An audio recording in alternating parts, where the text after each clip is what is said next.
Welcome to Chillin' 101. We hope this video helps. You start by ensuring you have a Google account and an active cloud project. This is where the API key will live.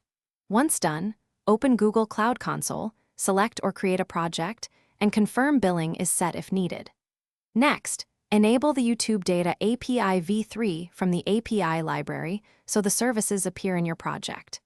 Make sure to configure the OAuth consent screen now if you plan to use user-authorized endpoints. This avoids later roadblocks when creating credentials. Now create the actual credentials. Open APIs and services, then credentials, and click Create Credentials. If you only need server-to-server or simple public access, pick an API key. If you need user data, choose OAuth Client ID and follow the platform prompts. After generating an API key, immediately restrict it. Apply HTTP referrers, IP addresses, or specific APIs to reduce abuse. Also record client ID and secrets securely. You will need them for OAuth flows. Keep the console open for the next finalization step. Finish by testing your key. Make a simple YouTube Data API request using the key or run the OAuth flow to ensure tokens are issued.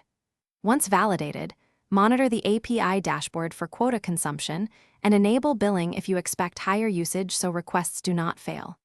Make sure to rotate or regenerate keys if they are exposed. If things go wrong, first confirm the key restrictions match your request origin. Ensure YouTube Data API is enabled, and verify quota and billing status. Thanks for watching. Consider subscribing if we helped you.